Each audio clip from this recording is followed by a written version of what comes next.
Bismillahirrahmanirrahim.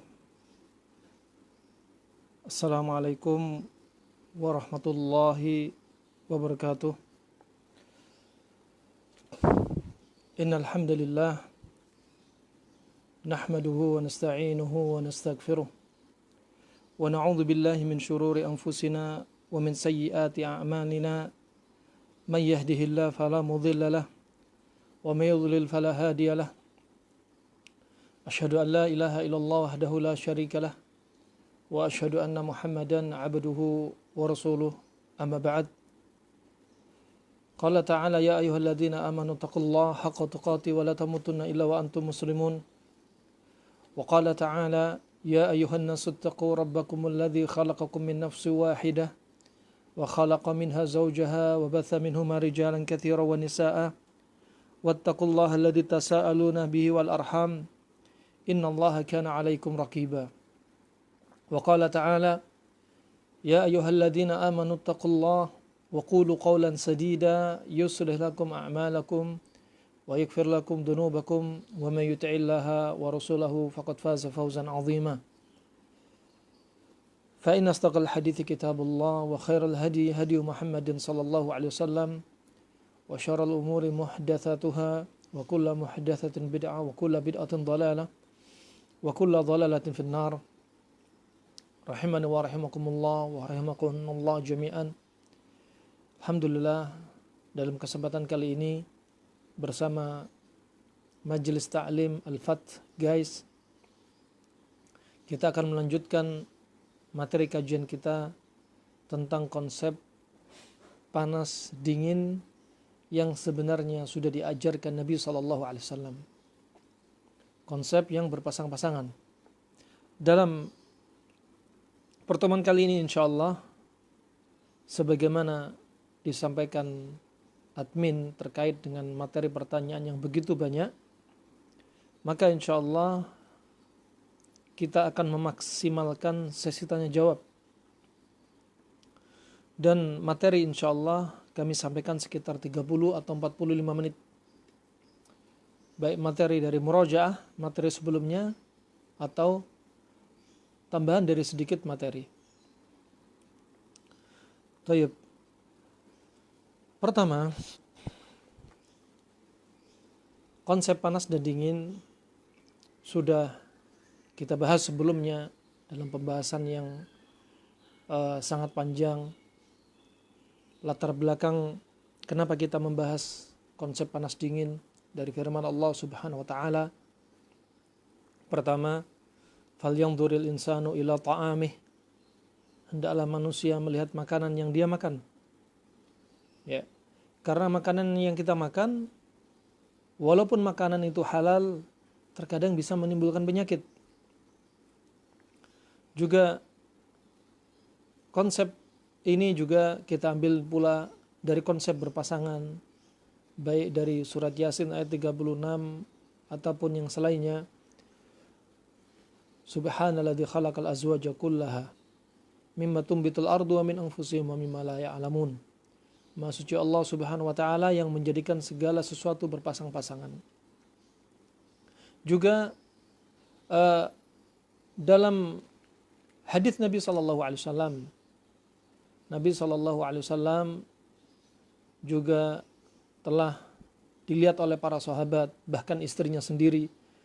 Bukan satu kali, dua kali Nabi makan panas dan dingin. Sebagaimana hadis Bukhari dan Muslim dari Abdullah bin Ja'far radhiyallahu an, Nabi makan timun dengan kurma.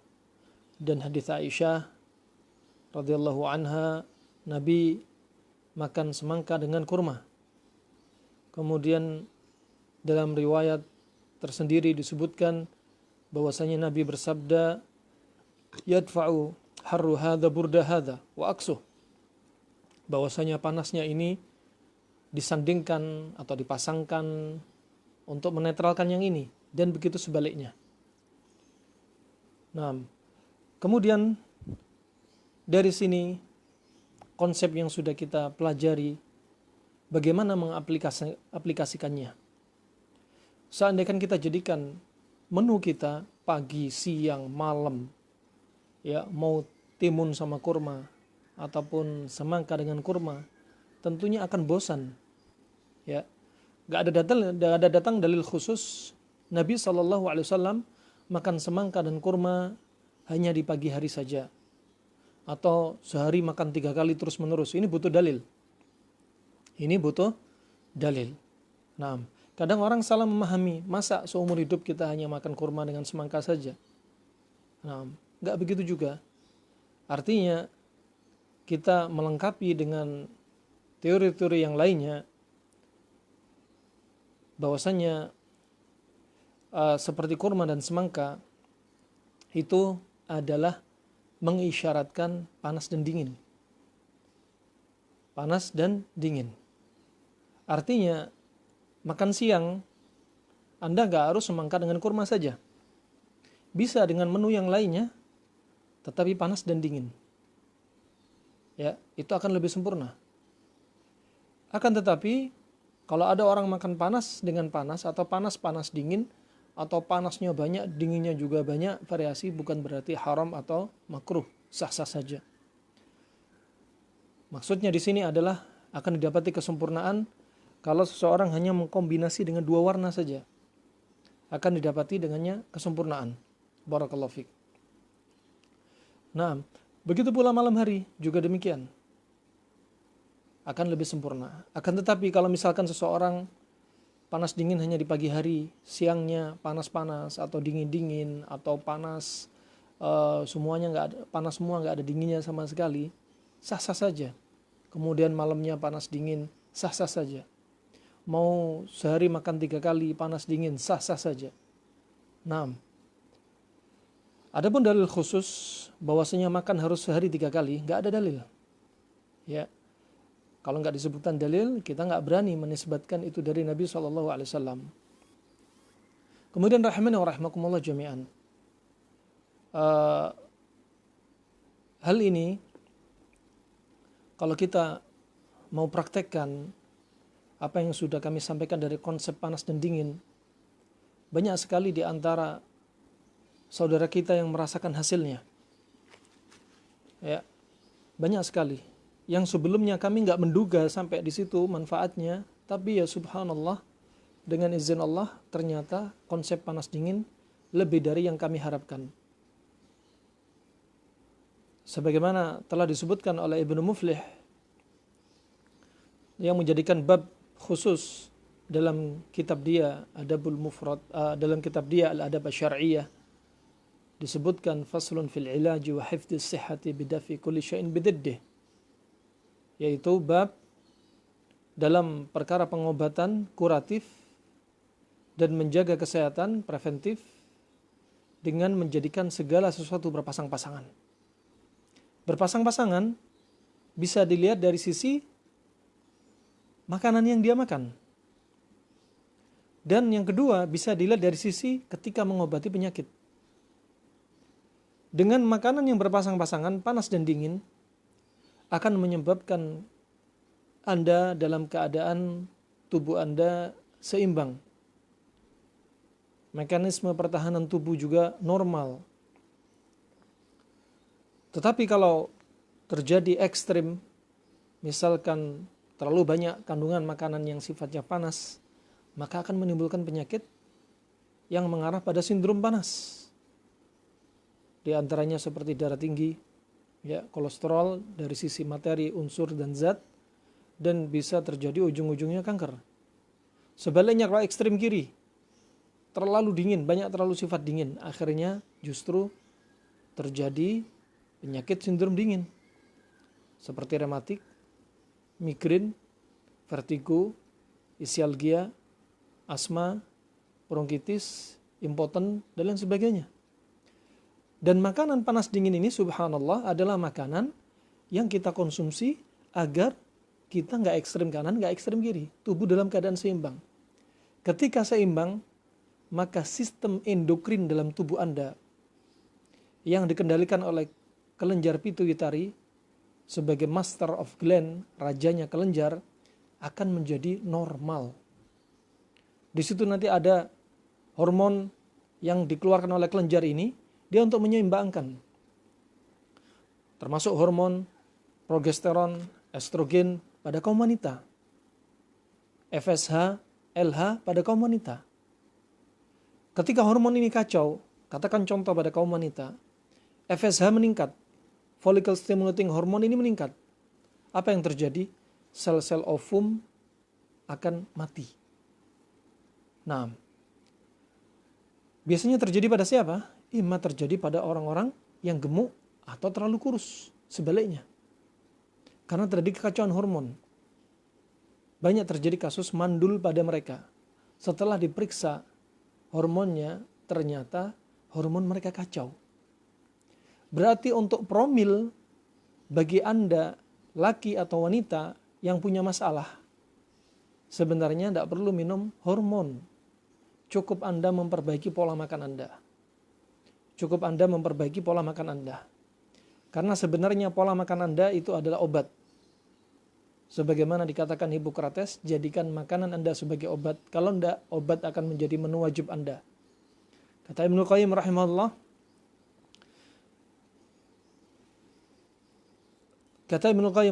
dia menyebutkan amharul atibba alladzina yu'alijunal marad bit'am.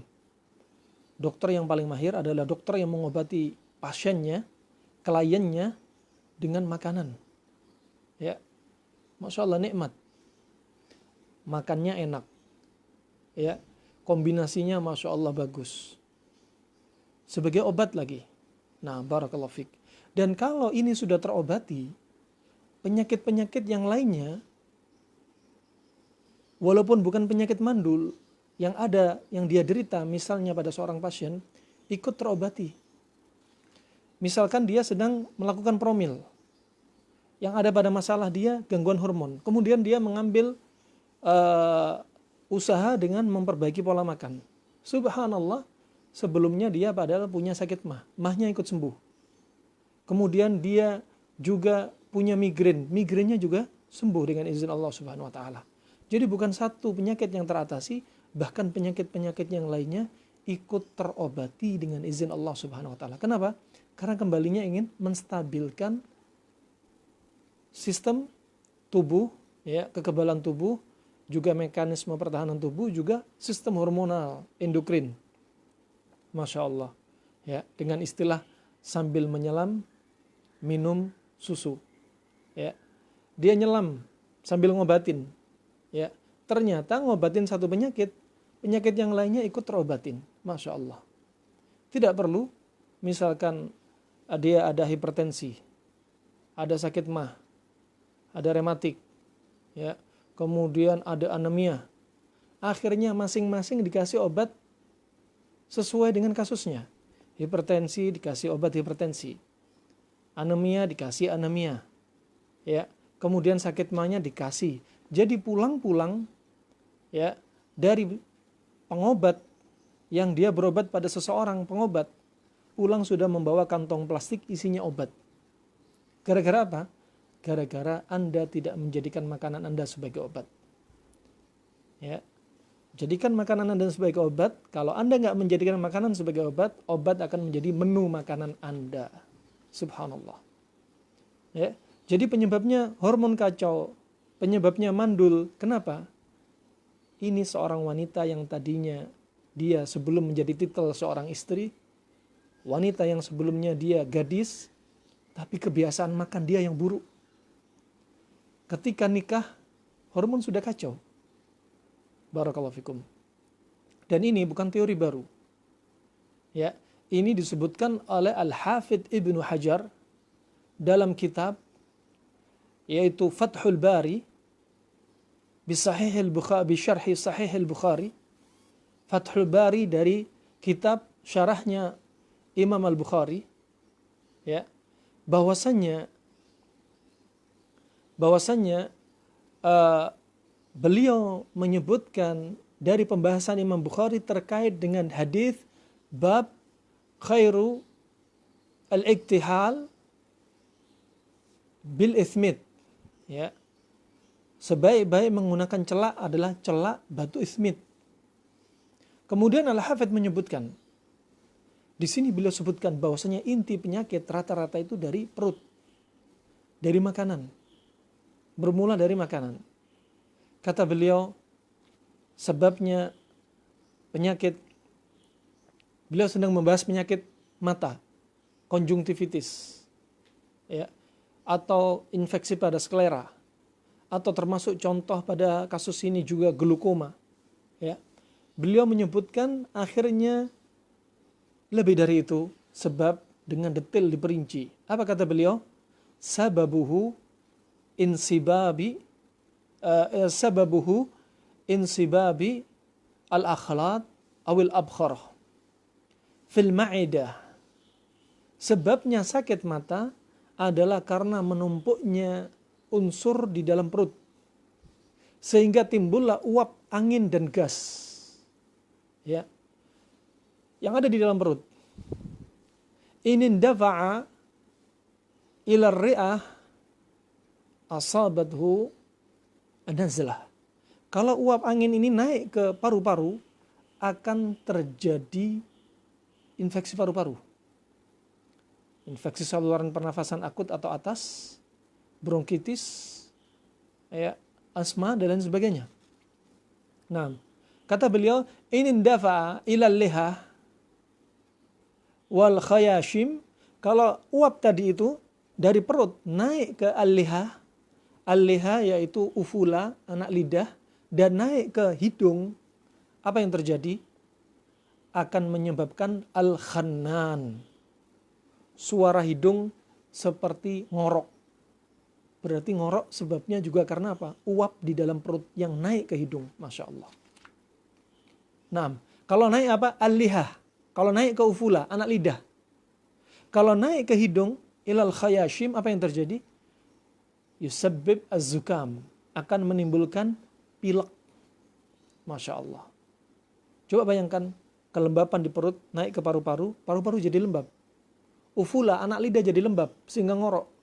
Kalau ke paru-paru, infeksi saluran pernafasan atas. Kalau ke hidung, akhirnya flu. Anda bayangkan kenapa demikian? Bakteri terbang di udara. Virus, bakteri, jamur terbang di udara. Mereka punya hak asasi untuk terbang di udara.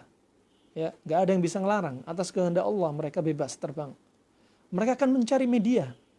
Ya, mereka akan mencari media yang cocok bagi virus dan bakteri. Medianya yang bagaimana? Media yang lembab. Tatkala hidung ini lembab karena uap yang naik dari perut, sehingga bakteri atau virus nempel di hidung. Kalau itu influenza, sudah terjadi pilek. Kalau corona, ya, maka akan nempel di sini lembab. Sedangkan kekebalan tubuh dalam keadaan drop, dan ini lembab, potensi kena corona. Apalagi juga tenggorokan lembab dan paru-paru lembab. Masya Allah. Ya. Kemudian kata Al-Hafidh Ibn Hajar, jikalau kelembapan uap ini naik ke mata, akan terjadi infeksi pada mata, yaitu ar-ramat. Pada lapisan, ya, pada lapisan putih di mata. Juga bisa terjadi kasus infeksi sklera dan konjungtiva. Juga bisa terjadi glaukoma. Subhanallah. Nah, tekanan pada bola mata. Kata beliau juga, kalau uap ini, karena campuran yang menumpuk di dalam perut, menumpuk, juga akan, jika naik ke otak, dan tidak bisa keluar, akan menyebabkan pusing pada kepala, sakit kepala. Masya Allah. Ya, ucapan Al-Hafidh Ibn Hajar, ini sesuai dengan apa? Tajrubah, percobaan.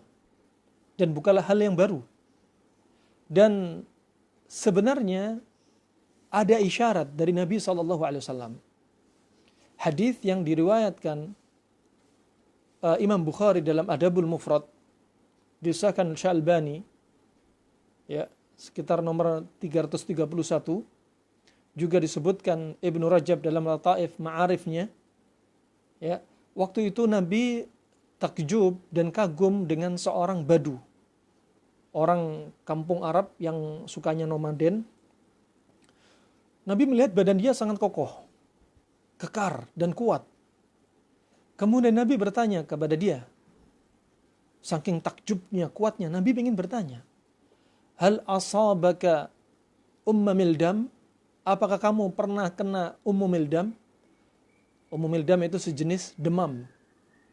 Kemudian orang Badui ini bertanya, menjawab Nabi, "Madza ummu mildam?" Mahu. Apa itu ummu mildam? Ya. Kemudian kata Rasulullah, al-humma atau al-hararah bainal jild wal lahm, yaitu panas yang tinggi antara kulit dengan otot. Kemudian kata orang Badui ini, ya, ma asabani ummu mildam abada. Ya. Ma asabani ummu mildam abada. Aku enggak pernah kena ummu mildam. Kemudian Nabi melanjutkan pertanyaannya, hal asabaka atau hal sada'ta? Apakah kamu pernah pusing? Ya, pernah sakit kepala? Kemudian orang Badu bertanya kepada Nabi, Mas suda, apa itu pusing? Ya, saking enggak pernah demamnya, saking enggak pernah pusingnya. Kemudian dijelaskan oleh Nabi, rihun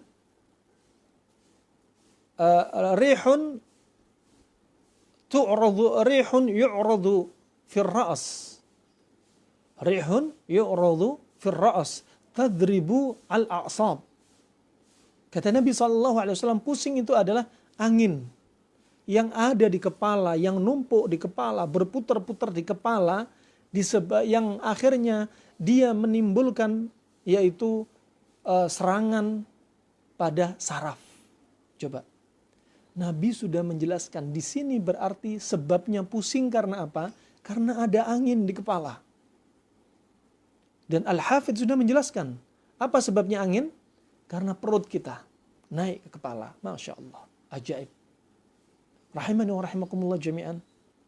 Ya, agama mana yang sedetil ini menjelaskan bagaimana tentang kesehatan? Bagaimana Nabi menyampaikan saking sayangnya kepada umatnya. Nah, barakallahu fikum wa fikunna jami'an. Kemudian, kalau kita mau telaah lagi, ya, Nabi SAW ya, telah mengajarkan kepada kita, sudah kami sampaikan sebenarnya konsep panas dingin. Maka jangan bilang Nabi nggak punya pola makan, punya pola makan. Kalau ada yang bilang Nabi nggak punya pola makan, mau dikemanakan hadis ini? Riwayat Tirmidzi, Abu Daud, Imam Bukhari, Imam Muslim. Nabi makan panas dan dingin, dan Nabi terang-terangan bilang makanan yang panas ini untuk menetralkan yang dingin. Kurma untuk ditangkalkan, untuk disandingkan kepada semangka dan sebaliknya. Masya Allah. Cuma jangan dikatakan kalau orang nggak melakukan ini haram atau makruh. Itu namanya overclaim. Barakallahu fiik. Taib. Dari sini, sebagaimana kami sampaikan, kapan Nabi makan semangka dan kurma? Kita nggak boleh ngomong, ini harus makan pagi cocoknya. Khusus pagi. Itu dalil khusus untuk mengatakan itu sunnahnya di pagi hari. Taib. Kemudian, juga jangan salah paham yang berikutnya.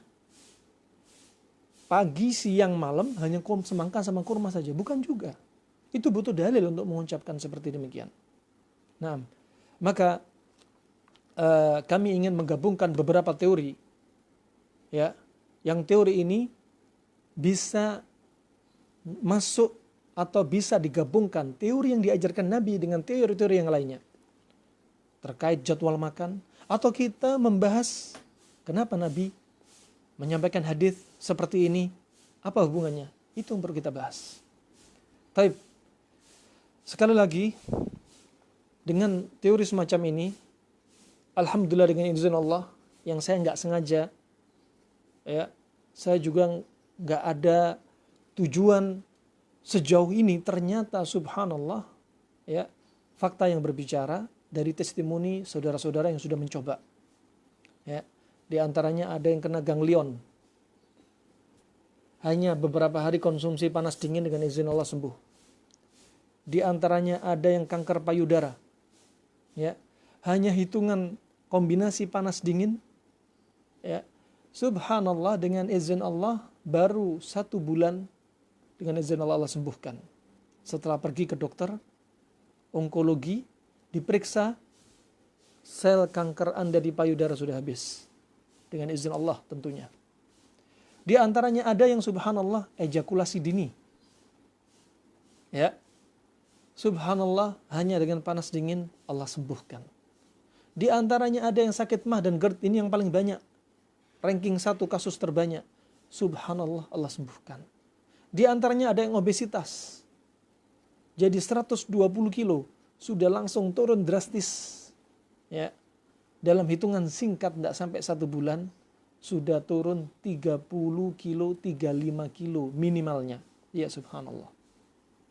Nah, nggak bisa didustakan. Teori ini ternyata benar dan sangat bermanfaat. Ya. Kemudian ada di antaranya ya kasus-kasus seperti seorang ibu-ibu bertanya, Ustadz, saya umur 26 tahun, punya anak 2, tapi muka saya muka orang yang sudah tua.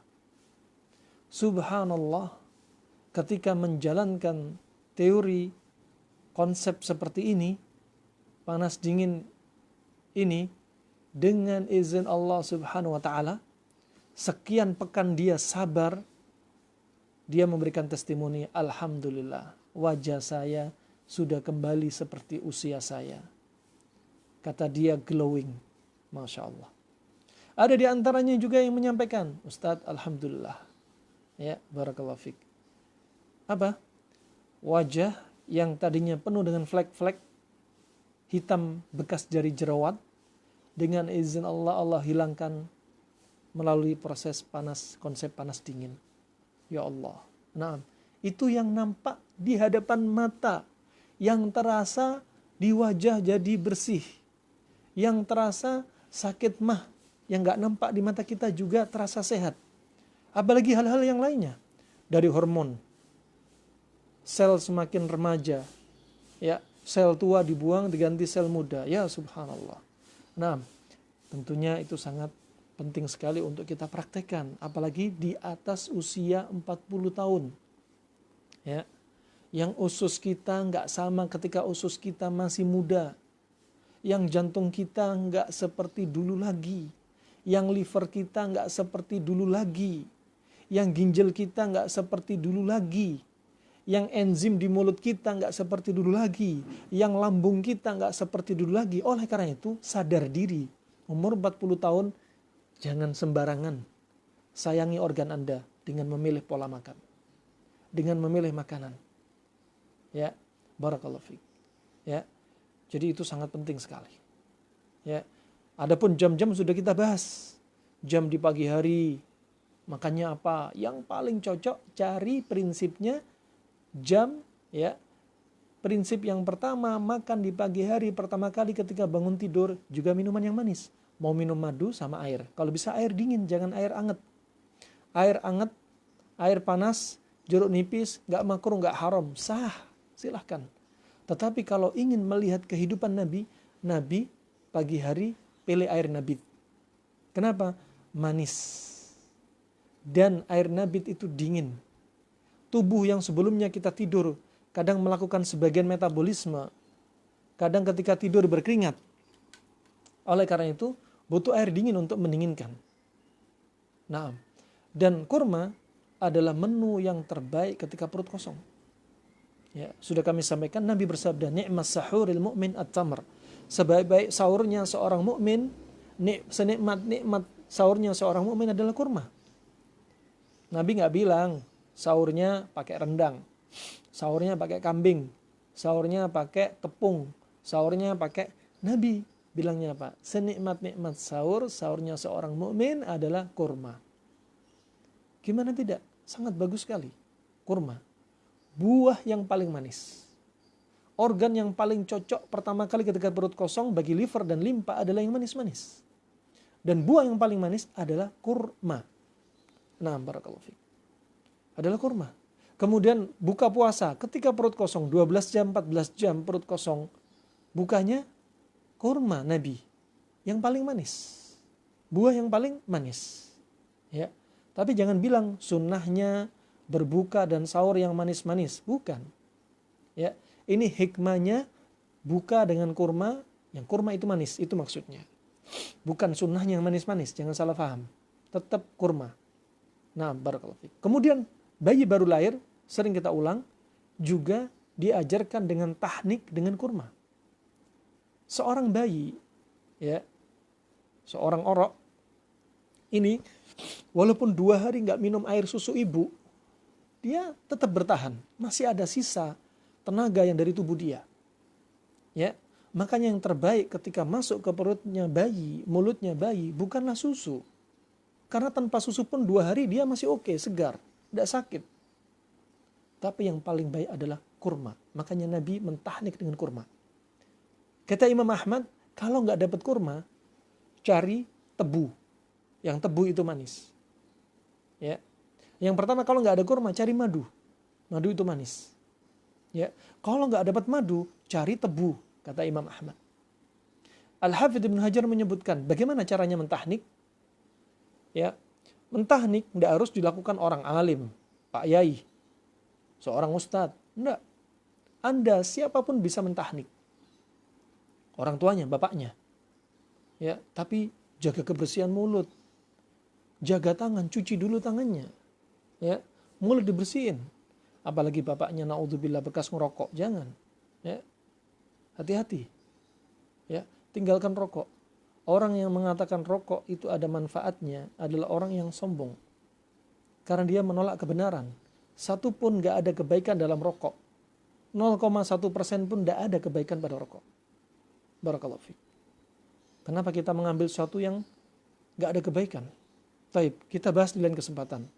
Nanti akan kita bahas tentang bahayanya rokok menurut ya ahli pengobat. Barakallahu fiik.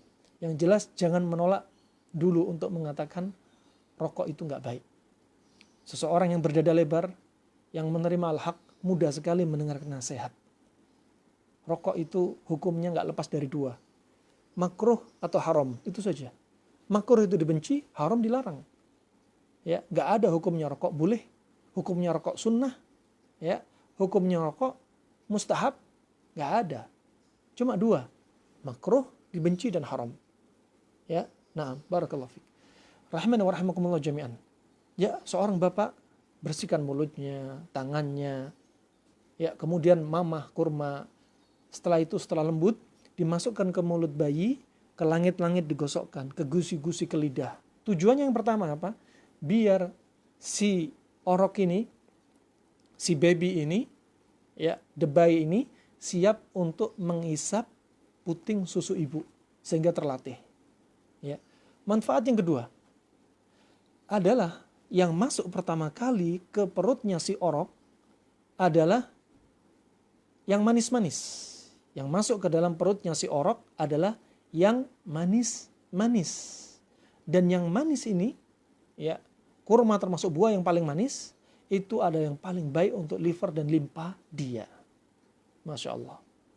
Sampai Syekh Ibnu Utsaimin rahimahullah, seorang ulama besar di Mamlakah Saudiyah, ya, yang dia meninggal tahun 2000, dia sampai menyebutkan kalau seandainya ada bayi baru lahir terlanjur minum air susu ibu, gak ada lagi sunnahnya untuk mentahnik. Karena hikmah dari tahnik sudah hilang. Kalau sudah terlanjur minum air susu ibu. Masya Allah. Nah, ini kurma.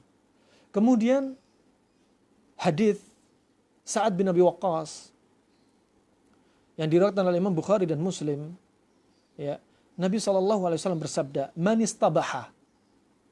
Ya, "Man istabaha bisab'i tamaratin ajwa lam yadhurruhu fi dhalikal yawm as-sihr was-sum ila lail." Ya. Lafaz lainnya man tasabbaha. Kata Nabi SAW, barang siapa yang sarapan pagi dengan 7 butir kurma ajwa, tidak akan membahayakan diri dia pada hari itu, sihir dan racun sampai di malam hari. Sampai di malam hari. Masya Allah. Sarapan, ya, disebutkan Al-Hafidz Ibnu Hajar, zahirnya beliau sebagaimana sebutkan dalam syarah hadis ini, dalam Fathul Bari, ya, dalam Fathul Bari yang beliau sebutkan, ya, dalam Fathul Bari, yaitu jilid ke-10 ya, terkait dengan hadis riwayat Imam Bukhari nomor 5768. Beliau sebutkan bahwasanya kurma ajwa dikonsumsi ala riq, ketika perut kosong. Berarti apa? Ketika perut belum ada apa-apa, cari yang manis-manis. Ya, ketika perut kosong. Dan itu bisa untuk menangkal racun. Ya, bisa untuk menangkal racun. Nah, karena manfaatnya yang Masya Allah dari kurma ajwa, dari kandungannya flavonoid, ya, dan kandungannya sekian banyak kandungan, juga dia sebagai pembunuh bakteri, ya, mikrobakteri, sebagai penangkalnya, juga sekaligus dia sebagai detox bagi tubuh. Demikian disebutkan Al-Hafidz Ibnu Hajar, ya, ulama kedokteran Arab klasik. Termasuk Al-Hafidz juga mengambil kalam dari Ibnu Qayyim, ya, yang disebutkan bahwasannya kurma ini yaitu kurma ajwa sebagai tiryak, yaitu untuk membersihkan racun. Bahkan dokter di zaman sekarang, Dr. Abdul Karim, ya, Dr. Abdul Karim, beliau termasuk bagian biokemikal yang beliau ini meneliti kurma ajwa. Beliau lulusan Universitas di Cambridge. Beliau meneliti kurma ajwa ini bisa untuk menangkal racun. Di antaranya ada orang yang sudah kena gigit ular berbisa, kena sengat kalajengking, kemudian diberikan kurma ajwa sekitar 9 sampai 11 butir, ya, lebih dari 7. Kata beliau, subhanallah, dalam hitungan 4 sampai 5 jam racun langsung menurun, jumlahnya menjadi turun sampai 83%. Ya. Kemudian juga yang lainnya, ya, Dr. Arwa dari Yaman, dan dokter-dokter perempuan yang satunya dari Musili, dia menyebutkan sampai ada pasien yang sudah keracunan gasolin, ya, sampai paru-parunya sudah rusak, diterapi dengan kurma ajwa, racun dari gasolin yang sudah di paru-paru jadi hilang dan sembuh dengan izin Allah Subhanahu wa taala. Ya, cocok dengan di pagi hari. Memang pagi hari jadwal mencuci racun. Jadwal mencuci racun bagi tubuh. Kemudian kita makan dari minuman atau buah-buahan atau sayur-sayuran yang membantu mencuci racun, maka sangat efektif sekali membersihkan racun di usus, di ginjal, di paru, pembuluh darah, ya, di sel-sel tubuh kita. Masya Allah, sampai sel tua dibuang menjadi sel, diganti dengan sel yang muda. Ya subhanallah. Nah, itu manfaatnya sangat banyak sekali. Ya, menu makan siang, cari menu makan siang, ya, yang kira-kira cocok, panas dan dingin, malam panas dan dingin. Ini jadi masalah, banyak orang bingung apa sih panas dingin. Ya, insya Allah semoga bisa dalam waktu dekat buku bisa kami cetak dan bisa lebih membuat Anda jelas. Kita bikin diagram apa panas dingin, contoh kombinasi menu selama 7 hari misalnya untuk menerapi tubuh Anda. Ini bisa saya sampaikan. Selanjutnya insya Allah kami akan lanjutkan dengan sesi tanya jawab, baik pertanyaan dari pekan yang lalu atau pertanyaan sekarang. Baik.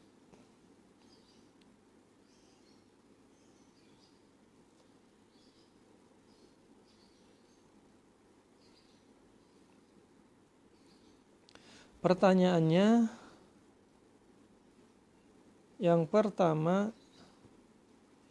dari pertanyaan yang lalu, sebagai wujud amanah dari jamaah yang hadir di kajian online ini, bagaimana menerapkan menu makan panas dingin pagi, siang, malam bagi ibu yang baru melahirkan yang ingin menurunkan BB dan juga sedang menyusui.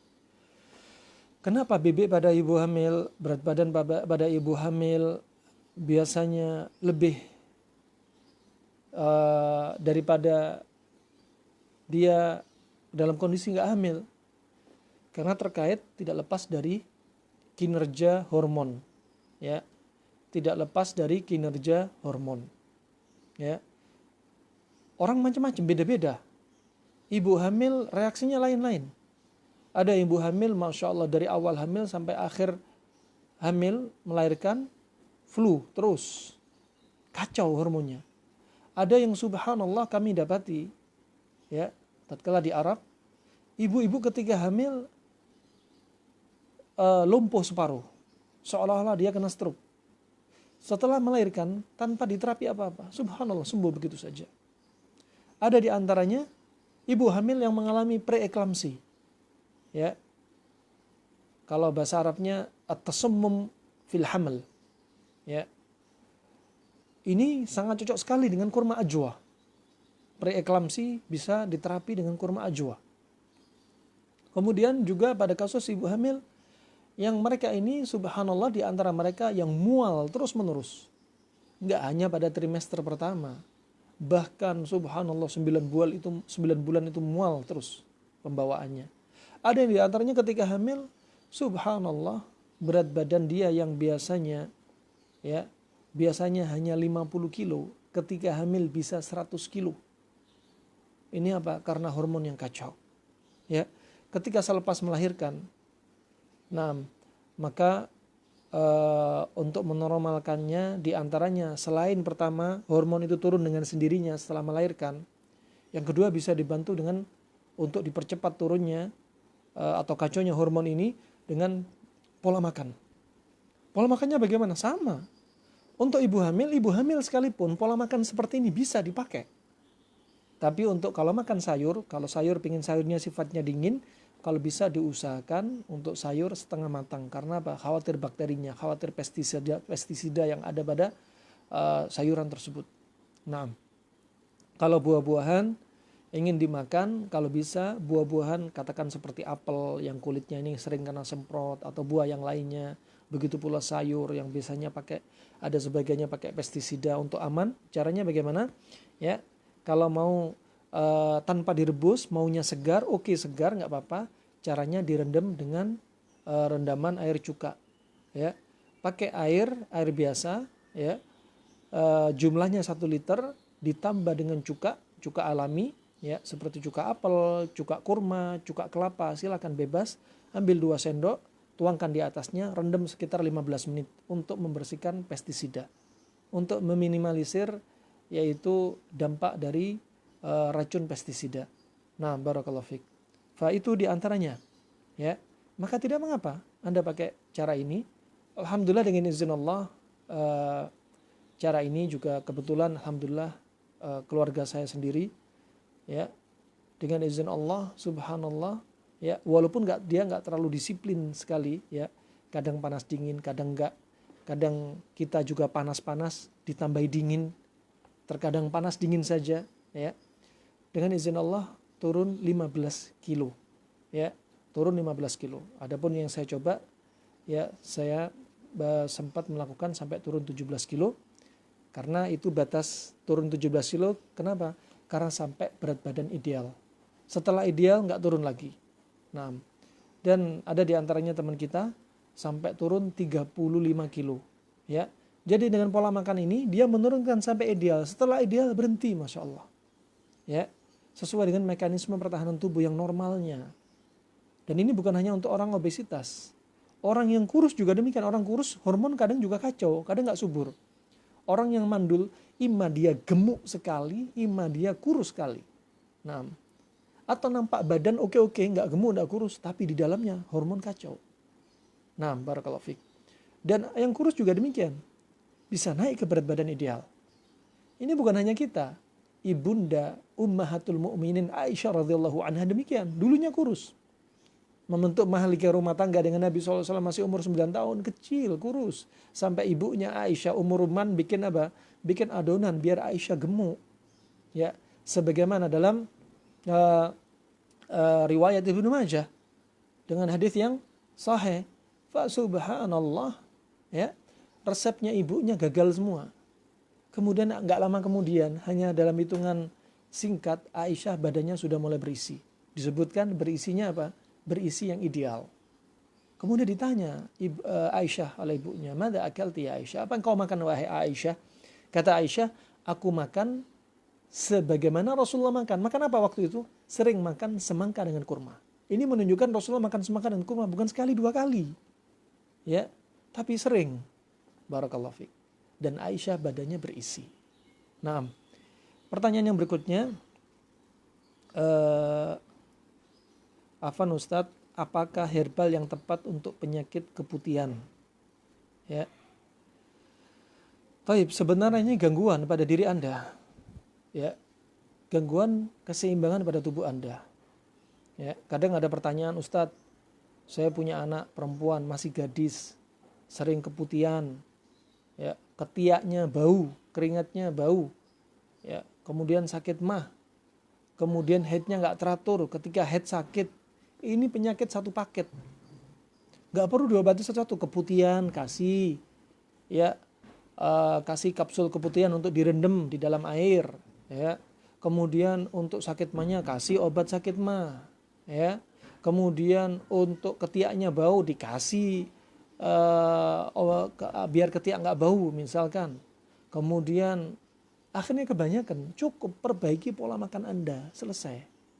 Nah, ketiak bau karena gangguan pola makan, ngorok karena gangguan pola makan, panuka das kurap gangguan pola makan, kemutihan karena pola makan. Kenapa? Tubuh sebagai kata Al-Hafidh tadi, kalau sudah lembab banyak udara jadi masalah. Kalau naik ke atas tadi apa? Paru-paru yang bermasalah. Ya, paru-paru yang bermasalah. Ya. Kalau naik paru-paru, sering infeksi paru-paru. Naik ke anak lidah, terjadi apa? Terjadi seperti ngorok. Kalau ke hidung, terjadi flu.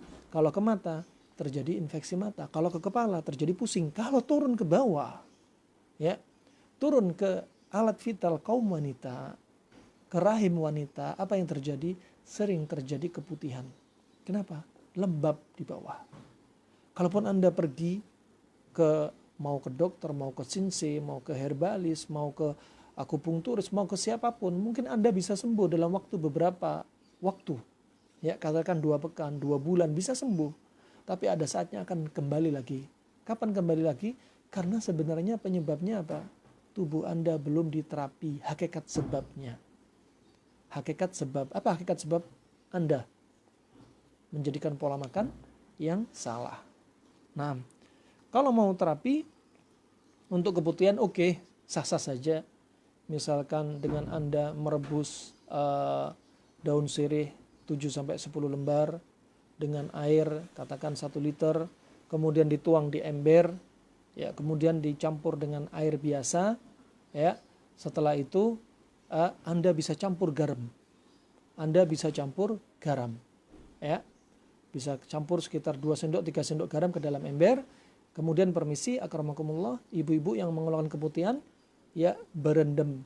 Tentunya tanpa menggunakan apa-apa, permisi, ya, berendam di ember tersebut sekitar 15 menit. Sirih sebagai apa? Antiseptik, bunuh bakteri, ya, membersihkan keputihan, ya, cairan yang berlebihan, juga kelembapan yang ada di alat vital. Dan garam fungsinya untuk mengikat cairan dan kotoran tersebut. Barakallahu fiik. Nah, kalau ada luka tentunya jangan dikasih garam karena khawatir perih dan lain sebagainya. Cukup daun sirih. Barakallahu fiik. Kemudian jangan lupa pola makan. Yang paling penting pola makan. Selain itu dilakukan juga pola makan. Untuk keluhan atau gangguan terkait dengan saraf, sebaiknya makan makanan apa yang jenisnya, ya, yang cocok. Makanan bisa dicontohkan makanan apa yang sangat baik untuk mengoptimalkan fungsi saraf, ya. Di antaranya dengan makanan yang memberikan nutrisi pada saraf. Kurma ajwa juga bagus. Kemudian habatus sauda itu juga nutrisi untuk saraf. Kemudian juga propolis atau air liur lebah juga bagus untuk saraf. Nah, untuk saraf, nutrisi untuk saraf. Wallahu a'lam bishawab. Kemudian Afan, apakah ada cara menunda menopause? Anda pakai pola makan tetap. Ya, pola makan ini Masya Allah sangat bermanfaat sekali. Ya, kenapa? Menghambat proses penuaan. Ada sebagian orang menopausnya cepat. Kenapa? Gangguan pola makan. Ya, spare part organ di tubuh dia sudah cepat usang. Ya, jantungnya jadi cepat tua. Biasa ngopi di malam hari, saatnya jantung istirahat, ngopi. Kita katakan istirahatnya parsial, bukan istirahat total. Kalau jantung istirahat total sudah innalillahi wa inna ilaihi raji'un. Ya, istirahat parsial. Tapi kalau dia minum kopi akhirnya dipaksa. Jantung lelah. Ada saatnya dia terjadi apa? Pembengkakan pada jantung, penuaan pada jantung. Ya. Kemudian terkait menopause sama. Termasuk hormon kacau, ya. Termasuk terjadi proses penuaan begitu cepat. Nah, barakallahu fiik. Kemudian Assalamualaikum Waalaikumsalam warahmatullahi wabarakatuh. Saya ingin bertanya bagaimana cara mengetahui bahwa makanan yang kita makan dingin atau panas. Sudah kita sebutkan konsepnya berulang-ulang. Ya, insya Allah nanti nunggu buku saja insya Allah. Nah, karena pembahasan berulang-ulang, bisa Anda cek di YouTube di kajian panjang insya Allah. Bagaimana sembuhkan autoimun karena kalau kambuh suka gatal-gatal. Nah, Anda konsumsi hijau-hijauan sangat membantu menaikkan imun. Karena diantaranya sayur-sayur mengandung klorofil, bantu meningkatkan imun. Ya, membantu meningkatkan imun. Baik herbal dari darat ataupun herbal dari laut. Ya, herbal dari laut seperti spirulina, ganggang laut dan juga sea cucumber atau timun laut, gamat. Ya, yang terbaik adalah gamat emas. Ya, itu juga untuk menaikkan imun. Biasanya kalau terjadi pada kulit yang jadi masalah yang ngedrop biasanya adalah imunoglobulin E. Ya, di antaranya untuk membantu meningkatkan imun adalah dengan makanan-makanan yang kita sebutkan tadi. Dan hindari makan makanan instan, SS. Ya, sebagian menyebutkan es ini dalam waktu singkat, ya, bisa menurunkan imun. Ya, kemudian juga makanan minuman instan. Kemudian juga jangan banyak gula dan karbo. Ya, barakallahu fiik. Kemudian saya punya penyakit kista ovarium termasuk panas atau dingin. Kista condong panas. Bagaimana konsep mengobati panas dinginnya? Sama, pola makan ini sudah cukup. Panas dingin. Alhamdulillah dengan izin Allah bisa sembuh. Bagaimana cara menggabungkan makan kurma dan semangka? Dimakan aja bersamaan. Mau makan bersamaan, kurma, semangka bersamaan, atau kurma dulu, semangka berapa detik atau berapa menit kemudian, gak mengapa. Asal jangan sekarang kurma, 1 jam kemudian semangka. Bukan seperti itu. Kemudian berikutnya saya mau tanya penyakit sensorik stroke secara alami obatnya apa? Secara alami ya banyak diantara pengobatannya dengan melancarkan peredaran darah, ya.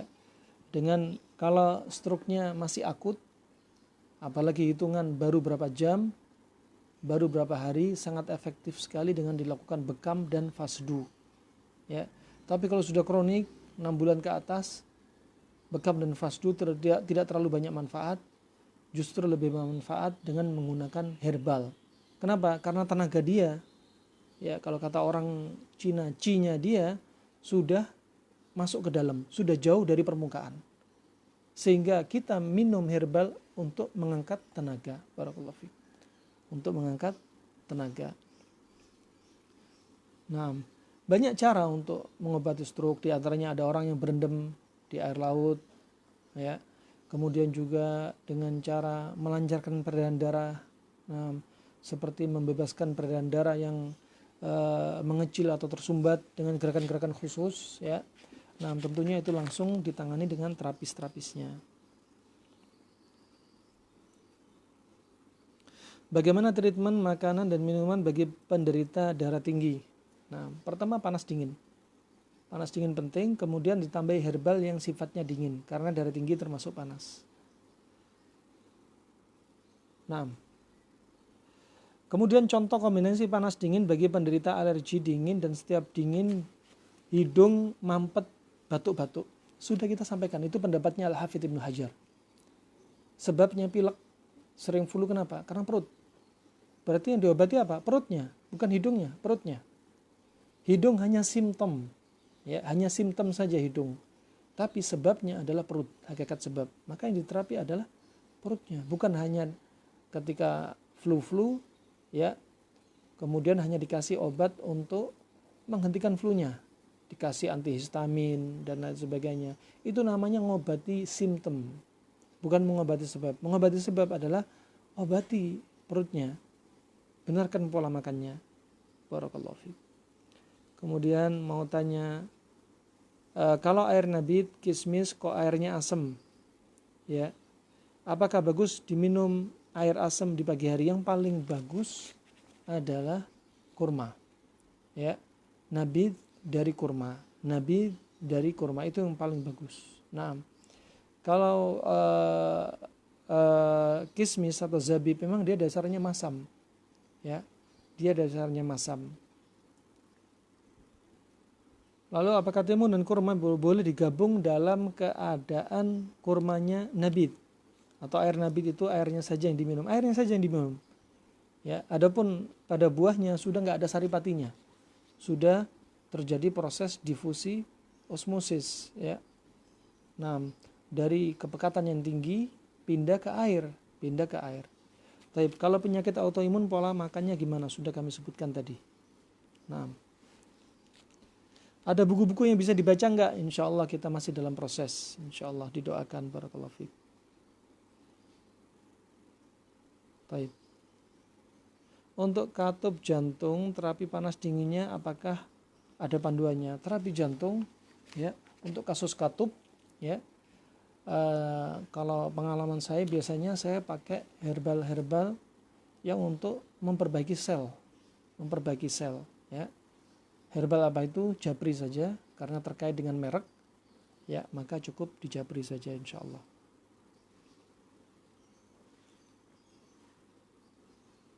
Taib, ini masih ada pertanyaan lagi. Masya Allah dari admin, pertanyaan sangat banyak. Pertanyaan bismillah, saya mau bertanya apakah kita ketika sedang berkendaraan bermotor dan saat itu kita menguap karena mengantuk dalam keadaan bermasker, apakah tetap harus menutup mulut sedangkan kita sedang menggunakan masker? Wallahu a'lam bishawab. Ya, terkait dengan masker apakah masih menutup mulut? Syahidnya, ya, orang yang menguap menyebabkan setan itu tertawa. Ya. Ini tentunya bikin apa? Bikin setan senang. Dan Allah sangat senang dengan hambanya yang membuat setan itu marah. Oleh karena itu jangan bikin setan senang, bikin setan marah. Kalau menguap, tutup, ya, tutup, biar tidak kelihatan. Wallahu a'lam bishawab. Dohir dari hadis tersebut, kalau sudah pakai masker, dohirnya sepertinya tidak menutup mulut, barakallahu fiik, ya, tidak perlu. Nah, wallahu a'lam, karena syahidnya apa? Nggak kelihatan, langit-langitnya nggak kelihatan, giginya juga nggak kelihatan. Wallahu a'lam bishawab. Ya, termasuk ada yang sebagian rasa ngantuk, ya, kadang mereka nggak menutup mulut, tapi apa? Menahan mulutnya biar nggak terbuka. Ketika ngantuk misalnya, tapi dia ngantuk sebenarnya. Nah, tanpa menutup mulut. Wallahu a'lam bishawab. Wallahu a'lam bishawab. Nah, bismillah, izin bertanya, apakah ada buah-buahan yang selain melon, semangka, pepaya untuk dijadikan sarapan? Kapan sebaiknya kita minum madu? Nah, bisa Anda pilih buah naga, ya, atau buah-buah yang lainnya yang condong ke arah manis,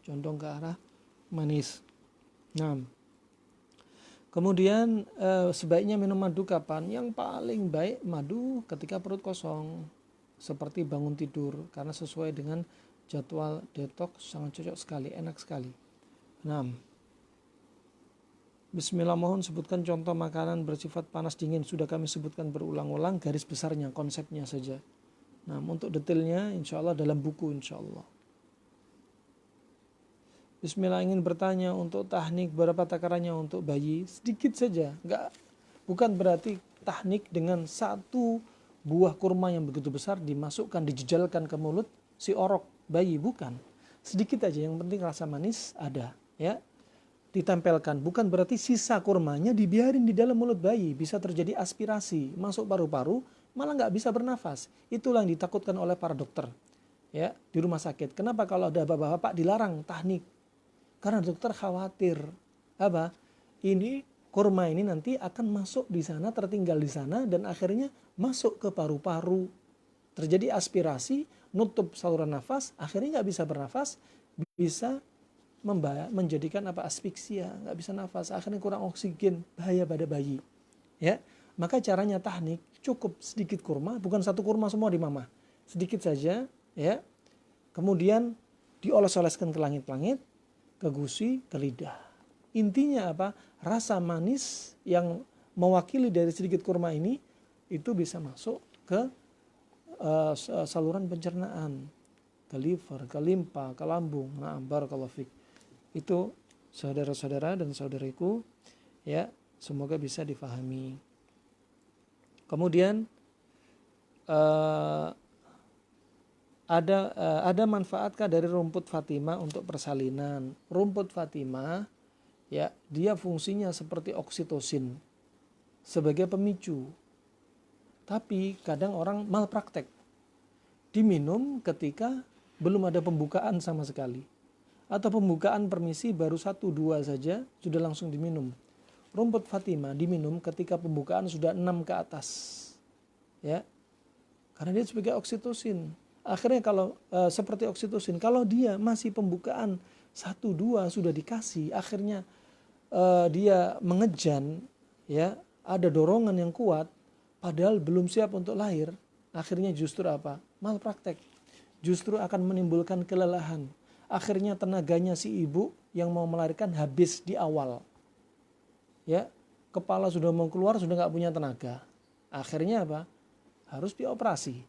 Siapa yang salah? Yang salah ya yang bikin atau memberikan rumput Fatimah sebelum waktunya.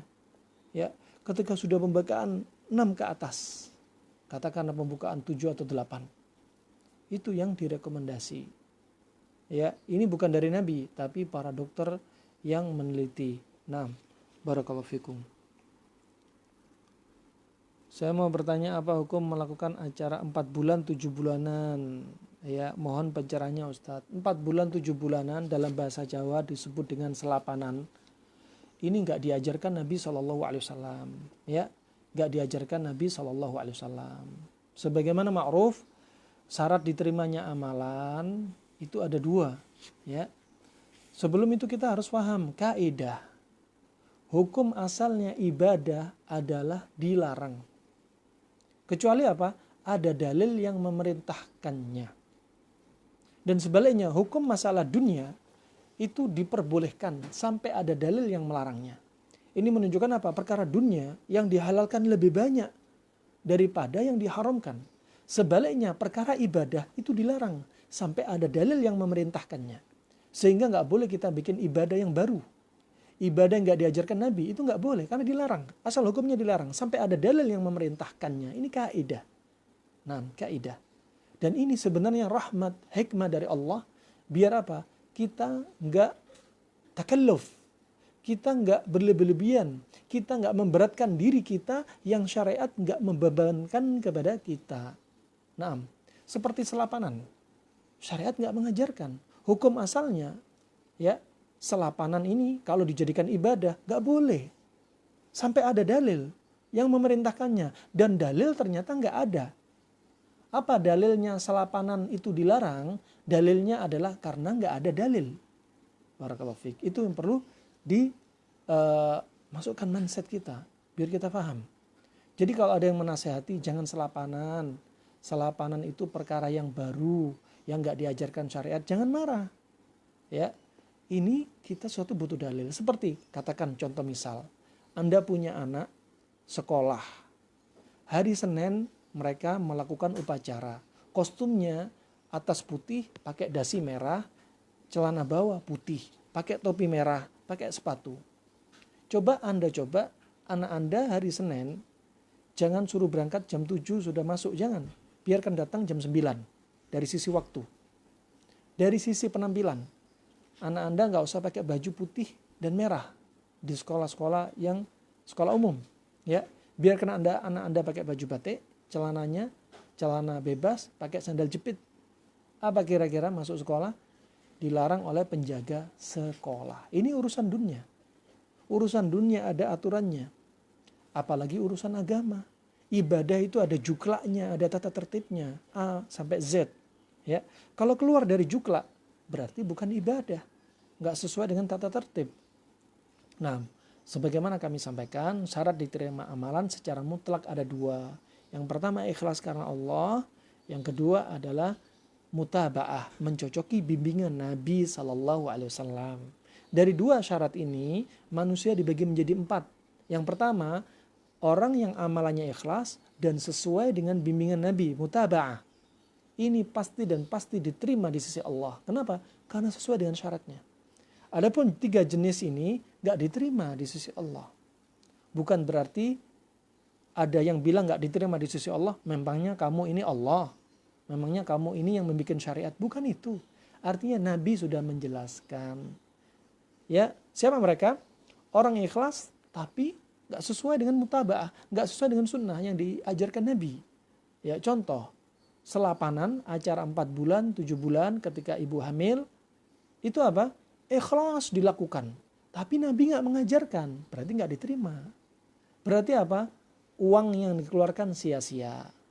Waktu untuk masak sia-sia. Ya, harta yang dikeluarkan sia-sia. Ya, waktu yang terbuang-buang tadi sia-sia. Ya, lebih dari itu bisa dicatat dosa. Makanya hati-hati. Nah, semua itu ada dalilnya, ada juklaknya, ada tata tertibnya. Jenis manusia yang ketiga, ya, dia mutaba'ah, sesuai dengan yang Nabi ajarkan. Akan tetapi, dia nggak ikhlas. Ingin mengadakan acara ini, katakan contoh, selapanan. Ya, tapi selapanan nggak ada dalam sunnah Nabi. Katakan yang lainnya. Dia ingin sholat, Masya Allah, sholat rawatib. Sholat rawatib yang sebaik-baik sholat di rumahnya. Ya. Afdhalus sholatil mar'i fi baitihi. Ya. Ilal maktubah. Sebaik-baik sholatnya seseorang, yaitu sholat sunnah, itu di rumahnya. Kecuali sholat wajib. Lah dia sholat rawatib dibagus-bagusin. Sholat rawatib sesuai dengan sunnah, bimbingan Nabi. Tapi dibagus-bagusin. Akhirnya apa? Harusnya untuk Allah semata, jadinya untuk Allah dan untuk dilihat manusia. Maka ini gak diterima. Yang keempat, jenis manusia yang keempat, sudah tidak ikhlas, nggak sesuai dengan bimbingan Nabi, dan ini sejelek-jelek manusia. Ini adalah nasihat, ya. Maka jangan sampai kita melakukan ibadah yang nggak diajarkan Nabi Sallallahu Alaihi Wasallam. Nah, Nabi sudah bersabda dari Aisyah radhiyallahu anha, riwayat Imam Bukhari dan Muslim, ya, disebutkan, man amila amalan laisa min amrina fahuwa raddun, barang siapa melakukan amalan yang enggak datang dari kami maka tertolak. Ini Nabi yang menyampaikan, lisannya Nabi didengar oleh Aisyah, disampaikan kepada para sahabat lainnya, kemudian para tabi'in, tabi'in sampai juga kepada kita. Nah, begitu pula dalam riwayat yang lainnya, man ahdatsa fi amrina hadza fahuwa raddun, ma laisa minhu fahuwa raddun. Barang siapa yang bikin perkara baru yang tidak datang dari kami, maka dia tertolak, ya. Adapun kalau seperti HP, ya, mobil, AC, kipas angin, itu bukan perkara baru yang dilarang, perkara yang diperbolehkan. Maksudnya perkara baru yang dilarang adalah perkara agama, ya. Adapun kalau bilang dikit-dikit ini perkara baru, kalau gitu kalau kemana-mana nggak usah naik mobil, pakai onta aja. Kalau kemana-mana nggak usah pakai AC, kipas angin. Jangan, kan nggak ada di zaman Nabi AC dan kipas angin. Bukan seperti itu, ya. Jangan disalahpahami. Nah, makanya Nabi ketika ditanya masalah dunia, apa jawaban Nabi? Antum a'lam bi umuri dunyakum. Untuk masalah dunia, kalian lebih paham. Mau AC, mau pesawat, mau mobil, kipas angin, HP, kalian lebih paham, istilahnya seperti itu. Adapun masalah agama harus kembali kepada Allah dan Rasulnya Sallallahu Alaihi Wasallam. Nah, tayyib, semoga bisa difahami, ya. Coba bayangkan kalau ini dana keluar, waktu habis banyak, ngundang orang, ya, dan lain sebagainya, tetapi nggak diterima di sisi Allah, kan kesian, mubadzir. Nah, bukan hanya nggak diterima, naudzubillah, kalau dicatat dosa, ya. Nah, kemudian yang berikutnya, bagaimana cara membuat air nabit? Ya, apakah dibiarkan terbuka dan dibiarkan terkena embun di luar? Ya, dan jam berapa baiknya? Nabit, katakan Anda bikin 3 atau 5 kurma, masukkan dalam gelas. Gelas katakan sekitar setengah liter sampai 750 mililiter. Ya, biarkan dari misalkan dari malam mau maghrib mau isya silahkan sampai pagi harinya. Pagi Anda minum, ya, pagi Anda minum. Yang baik ditutup karena sunnahnya itu bejana ditutup, jangan dibuka. Karena ada fuwaisik, ima ada tikus, ima ada kecoa, ima ada ular, ima ada cicak. Akhirnya melemparkan penyakit. Ya. Juga Nabi SAW juga bersabda, dalam 1 tahun ada 1 malam yang wabah itu turun. Turun pada siapa? Bajana nggak ditutup. Bisa jadi air itu kena wabah. Akhirnya kita kena sakit. Makanya ditutup. Ya, mau panci, mau gelas, mau sumur, ditutup. Termasuk sunnah. Kemudian apakah diembun-embunkan? Kalau diembunkan lebih baik, top. Ya, dulu ketika di Madinah, sebelum khamr, minuman yang memabukkan diharamkan pada waktu itu, mereka membiasakan minuman khamr ditaruh di depan rumah untuk diembunkan biar rasanya lebih lezat. Dan apa manfaat dari nabit? Selain kurma ini bersatu dengan air, nanti endapan-endapan yang berat juga akan tersisa di bawah. Terpisah. Itu diantara hikmahnya. Ya. Makanya khamr itu turun diharamkan pelan-pelan, 3 kali tahapan. Sampai akhirnya turun pada tahapan pertama disebutkan bahayanya, sampai turun pada tahapan diharamkan. Ya, ini menunjukkan bahwasanya orang Arab di masa lalu sudah paham kalau ditaruh diembunkan lebih banyak manfaatnya, dan bejananya di masa lalu dari kulit hewan. Jadi ada proses, ya, semacam difusi osmosis, ada pori-pori ini yang masya Allah embun itu masuk, dan itu sangat sempurna sekali. Ya, sangat sempurna sekali. Wallahu a'lam bishawab. Berapa jam bebas? Yang jelas malam. Ya, mau 5 jam, mau 6 jam silahkan. Ya, dan nabit ini jika bejananya seperti gelas mungkin masih lama. Ya, prosesnya untuk terjadi alkoholisasi untuk menjadi khamr. Ya. Tapi kalau bejana, saya bukan ngajari untuk Anda melakukan, tapi mengajarkan ternyata minuman khamr yang diharamkan di masa lalu sangat mudah dibikin. Caranya bagaimana? Air dimasukkan kurma, bejananya bukan dari gelas. Bejananya dari apa? Dari labu kuning. Sebagiannya menggunakan labu kuning. Karena kalau bejananya dari labu, proses alkoholisasi, khamrisasinya sangat cepat. Juga kadang mereka membuat dari dubak. Jadi pohon kurma dipotong, dikerok tengahnya, kemudian nabit dimasukkan, ditutup. Ini sangat cepat sekali terjadi alkoholisasi atau khamrisasi.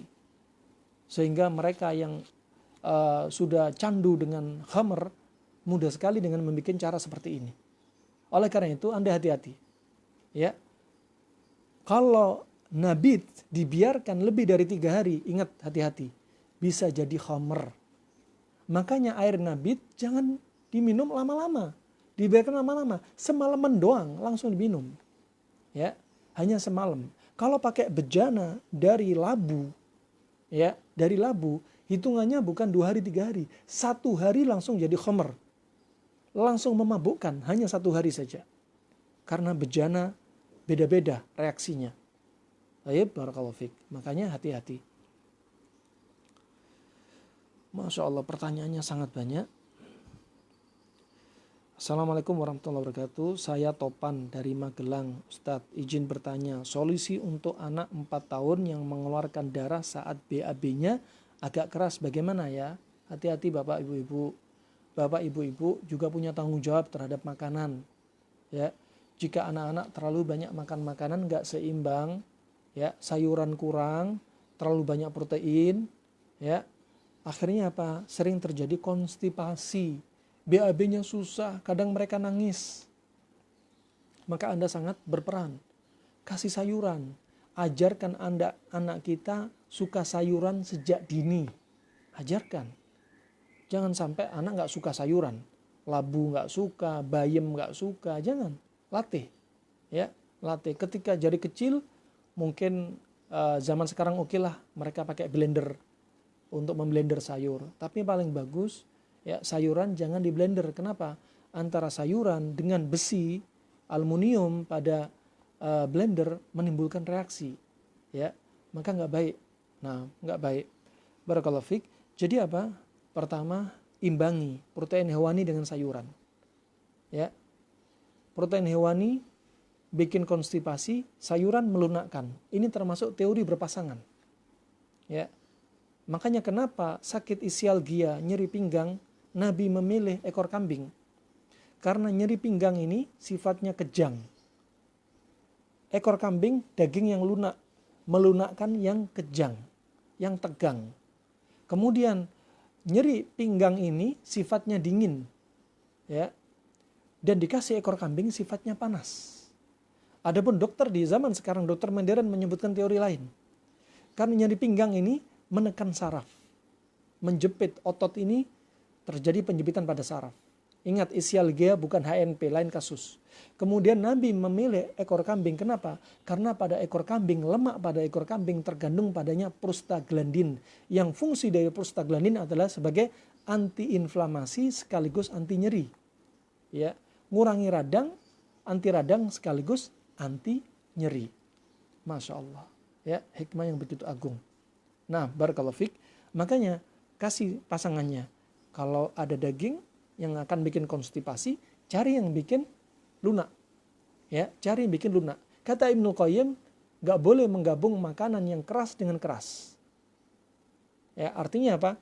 Yang membikin imsak atau al-qabd ma'a al-qabd. Yang bikin makanan itu keras dengan keras, jangan. Atau sebaliknya, makanan yang membikin perut itu lunak dengan lunak, jangan. Akhirnya apa? Timbul diare. Sebaliknya, kalau keras dengan keras timbul konstipasi. Ekstrem kanan timbul konstipasi, sering keras dan keras. Ekstrem kiri sering makan makanan yang membuat cuci perut, dengan cuci perut akhirnya diare. Makanya di tengah. Masya Allah. Nah, ini termasuk teori berpasangan. Untuk solusinya gimana? Kasih banyak minum susu. Kalau bisa susu yang segar. Ya, susu sapi masih segar, jangan powder, jangan bubukan, masih segar. Kenapa? Karena dia mengandung laktulus dan lain sebagainya untuk melunakkan. Ya, kalau pengen cepat lagi, bisa menggunakan cara al-huqnah. Al-huqnah, ya, kadang dilakukan di rumah sakit, bahkan seperti pakai bejana, ada selang ujungnya lembut, dimasukkan ke dubur, diisi dengan garam Inggris. Atau bisa diisi dengan garam Himalaya, ya, dimasukkan, langsung dia encer.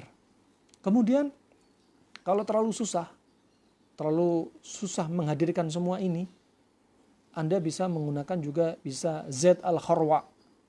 Zat al-kharwa bahasa Indonesianya castor oil, ya, untuk melunakkan, ya. Atau ini namanya anak kecil. Kalau orang dewasa mungkin bisa minum dengan beberapa produk, baik itu obat kimia atau herbal yang sangat ekstrim, cepat sekali untuk bikin cuci perut banyak. Tapi ini masalahnya anak kecil. Kalau susah sekali, Anda bisa pakai dengan cara debusi. Ya, Anda pakai handscoon, ujung jari, usahakan ibu-ibu, jangan bapak-bapak. Kalau bapak ujung jarinya gede-gede. Ujung jari kelingking, ibu-ibu ini pakai handscoon, sarung tangan plastik dari bahan latex atau yang semisalnya, ya. Kemudian dilumuri dengan minyak zaitun. Kemudian biar anak-anak menungging. Dan dimasukkan jari, tentunya kalau bisa pakai tangan kiri, jangan tangan kanan. Kalau tangan kanan dipakai untuk yang bersih-bersih, yang mulia-mulia. Ya, pakai tangan kiri, dimasukkan ke duburnya dan dibuka. Ketika itu anginnya keluar, juga tinjanya keluar. Ketika tinja pertama yang keras keluar, yang selanjutnya lembek-lembek ikut keluar. Ya, bahkan hawanya, anginnya juga ikut keluar. Kenapa? Itu yang bikin sakit, ya, bahkan nyeri, ya, bahkan menimbulkan kolik abdomen, nyeri yang sangat di perut, masya Allah. Mengeluarkan darah, iya, bisa-bisa terjadi ambeien, ya, varises pada pembuluh darah sekitar dubur. Nah, Kemudian Assalamualaikum Ustadz, bagaimana menghilangkan asam pada tubuh terutama bagian perut yang terlalu tinggi? Sama pola makan panas dan dingin. Silakan simak dan catat ulangi lagi murojaah pelajarannya ya. Biar kami nggak menjelaskan berulang-ulang. Berapa lama bagusnya kurma direndam sudah disebutkan. Bismillah. Untuk tumor lidah bagaimana treatmentnya? Tumor lidah ya sebenarnya ada stagnasi peredaran darah di daerah lidah. Ya, peredaran darah di daerah lidah bisa mungkin Anda pakai cara fasdu. Ya. Tapi sangat ekstrim, fasdu di bawah lidah sangat ekstrim. Caranya yang paling bagus adalah pola makan. Ya, pola makan. Ini masih syukur masih tumor lidah. Sebagainya ada tumor yang berubah menjadi kanker. Ya, ada tumor yang bisa berubah menjadi kanker. Ya. Nah, caranya bagaimana? Pertama, prinsip kita, kenapa sih terjadi tumor? Jadi tubuh ada semacam meridian, jalur peredaran saraf dan pembuluh darah. Ini satu paket, lurus, satu jalur. Manusia ini seperti kabel. Ya. Sampai orang PLN mungkin gak akan bisa memahami kabel yang ada di manusia, menunjukkan kekuasaan Allah. Kalau korslet seperti apa, gak paham mereka. Ya, sangat detail sekali. Ya, seperti jalur. Dan jalur yang masalah stagnasi tersumbat di situ adalah di lidah. Kalau yang tersumbatnya di payudara, yang kena ya kena tumor atau kanker payudara. Kalau di rahim tersumbatnya, yang terjadi di rahim. Ya, makanya mengangkat tumor, mengangkat kanker itu bukan solusi utama. Karena ini seperti kabel. Kalau tersumbat di sini dan saraf ini sebenarnya terjadi penegangan, tegang sekali. Tersumbat karena tegang di sini. Kemudian karena tersumbat dia nggak jalan ke atas, nggak lancar. Sehingga darah akan menumpuk di sini. Ketika darah menumpuk di sini, sel-sel akan dapat nutrisi berlebihan. Kalau sel dapat nutrisi berlebihan, akhirnya sel-sel setempat akan makan darah tersebut sehingga membengkak. Jadilah apa? Sel asing. Nah, saat itulah bengkak. Lama-lama bisa jadi kanker. Ya, semakin besar. Stadium 1, 2 masih mudah sekali untuk diatasi. Kalau sudah stadium 4, 3 dan 4 ke atas, ini lebih keras. Jadi sel yang bengkak tadi keras. Barakallahu fiik. Nah, oleh karena itu seandainya ini diangkat, itu bukan solusi satu-satunya atau bukan solusi utama. Kenapa? Kalau yang keras tadi diangkat, apakah satu kabel jalur yang tegang tadi selesai? Enggak. Bisa jadi dengan istilah sekarang metastase, sebenarnya metastase itu adalah satu jalur tadi. Masih tegang. Setelah ini diangkat, katakan payudara diangkat. Ya, sudah estetika berkurang, lukanya itu enggak sebentar sembuh, butuh waktu. Kemudian juga enggak jamin selesai itu yang diangkat. Ternyata ada sel-sel yang tumbuh. Setelah payudara diangkat, tumbuh di leher. Ya. Mau lehernya diangkat, nasallallahu afiyah. Bukan begitu maksudnya. Jadi caranya apa? Atasi yang tegang ini. Dengan apa? Pola makan, itu nomor 1. Pola makan yang benar. Bayangkan, ya, saudara kita, salah satu saudara kita, kena tumor, ganglion, salah satu jenis tumor. Dan bisa berjalan sesuai dengan jalurnya saraf. Jadi, bisa potensi bukan satu, bahkan tumbuh di seluruh tubuh sesuai dengan jalurnya saraf. Fa subhanallah, dalam hitungan singkat, sembuh dengan izin Allah dengan pola makan panas dan dingin, konsep panas dan dingin. Maka praktekkan panas dan dingin. Kedua, bebaskan peredaran darah yang tersumbat. Dengan apa? Dengan gerakan-gerakan khusus. Gerakan apa itu? Sulit dijelaskan di sini. Dan silakan japri insyaallah. Barakallahu fiik. Thayyib, Masya Allah. Apakah ada makanan yang bisa dikonsumsi untuk merangsang kontraksi jika sudah melewati hari perkiraan lahir? Itu pakai rumput Fatimah. Ya. Pakai rumput Fatimah jikalau sudah pembukaan. Pembukaan kapan? 6 ke atas, 7 atau 8. Ya. Tetapi kalau sudah hari H, tapi nggak ada kontraksi sama sekali, apa yang perlu dilakukan?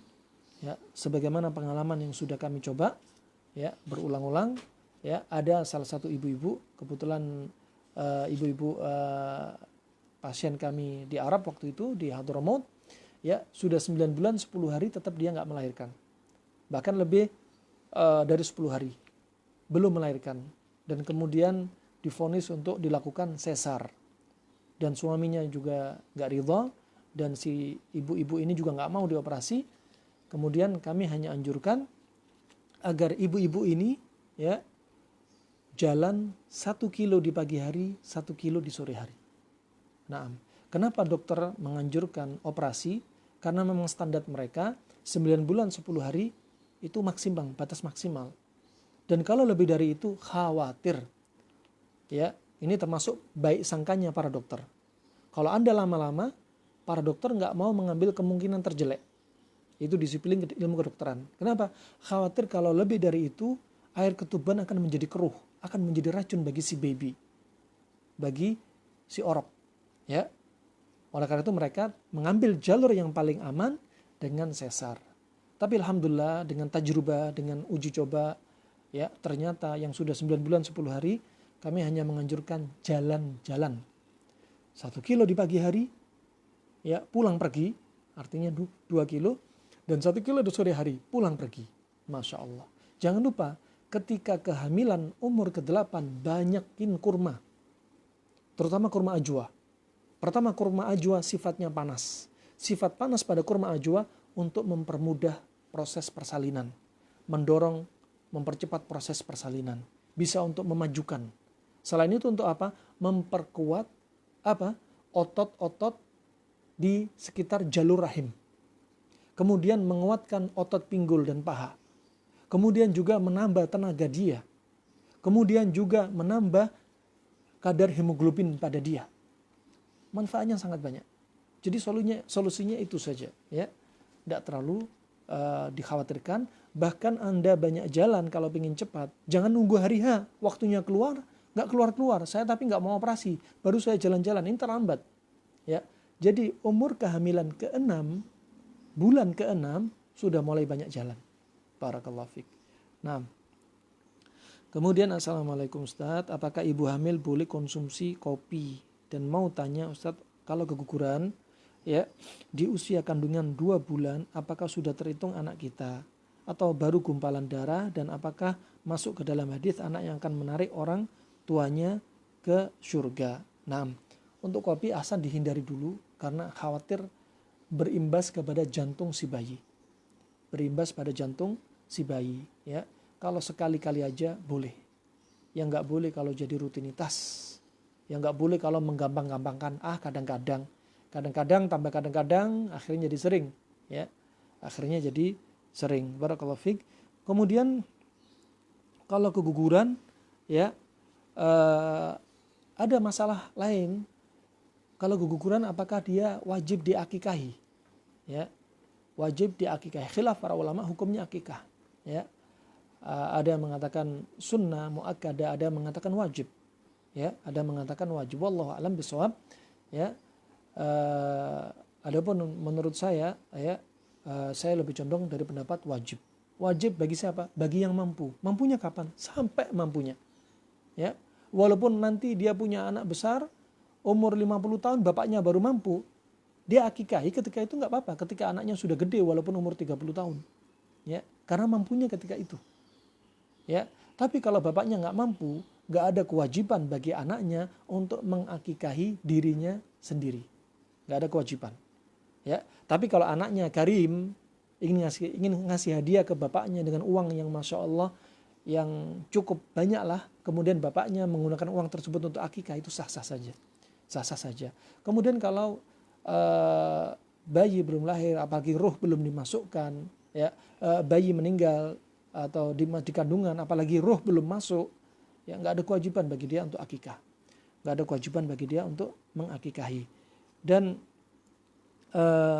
penyebab aborsi, keguguran, diantaranya sebabnya banyak, ya, bisa karena pertama pada diri dia sendiri, pada si ibu. Apa yang terjadi pada si ibu? Dinding rahim dia yang tipis. Ketika sigot, ini calon embrio mau menempel ke dinding rahim, karena saking tipisnya, sehingga mudah untuk jatuh. Terjadilah keguguran. Ya, terjadilah keguguran. Bisa juga karena aktivitas ibu-ibu ini yang terlalu payah. Naik turun tangga, hati-hati. Makanya ibu-ibu kalau hamil pada trimester pertama, bapak-bapak harus tahu diri. ya hendaknya mereka dimanjakan, ya. Aktivitas mereka di rumah dikurangi dengan cara apa? Mungkin bisa sewa orang untuk nyucikan baju, untuk masak, ya. Karena tahu kondisi si ibu ini lemah. Kalau si laki-laki kerja, kalau laki-laki tidak kerja, kerja santai, ya dibantu si istri, ya. Kemudian jangan sering traveling atau sering keluar, naik turun tangga juga, naik motor juga jangan. Kenapa? Karena dia belum betul-betul menancap kuat pada dinding rahim, ya. Kemudian kedokteran Arab juga menyebutkan ketika trimester pertama jangan terlalu banyak makan kurma. Kenapa? Karena kurma sifatnya panas. Makanya kurma direkomended ketika kehamilan ke-8. Ya. Tidak pada trimester pertama. Trimester pertama enggak boleh, tapi sedikit, enggak boleh banyak-banyak. Maka trimester pertama jangan terlalu banyak makan kurma, jangan terlalu banyak konsumsi jahe, jangan terlalu banyak makan daging kambing, jangan terlalu banyak makan bebek, ya, yang sifatnya condong sangat panas. Nah, sangat panas. Barakallahu fiik. Insyaallah itu ya. Nah, wallahu alam bisawab. Kemudian apakah masuk dalam hadis wallahu alam bisawab? Wallahu alam bisawab. Ini juga pembahasan khilaf, ya. Juga pembahasan khilaf karena di sini roh belum masuk, ya. Insyaallah itu saja yang bisa kami sampaikan, ya. Semoga bermanfaat untuk saya pribadi tentunya, ya, dan untuk Anda semua, ya, bermanfaat di dunia wal akhirah. Jangan lupa share kajian yang menurut Anda manfaat, karena itu adalah juga amal jariah saya dan amal jariah Anda semua. Nabi sudah bersabda, "Nadzarallahu mar'an sami'a maqalati fawa'aha thumma adda ila man lam yasma'ha." Allah akan mencerahkan wajah seseorang. Walaupun mukanya bukan putih, ya, tapi Allah cerahkan. Cerahkan dengan apa? Cahaya. Allah jadikan bahja, cahaya dari muka dia. Ya. Bagi siapa? Orang yang mendengar hadisku, kata Rasulullah. Anda sudah mendengar hadis-hadis yang sudah kami sampaikan. Ya. Kemudian apa? Anda catat. Setelah Anda catat apa? Anda sampaikan kepada orang yang belum mendengar. Baik Anda sampaikan melalui WA, faidah-faidah yang ada. Baik Anda sampaikan, Anda video, Anda potong-potong video yang bermanfaat, disebarkan. Itu termasuk dari apa? Sebab-sebab dicerahkan wajah kita. Itu yang nampak para hadirin rahimakumullah, yang enggak nampak pahala yang Allah catat untuk kita.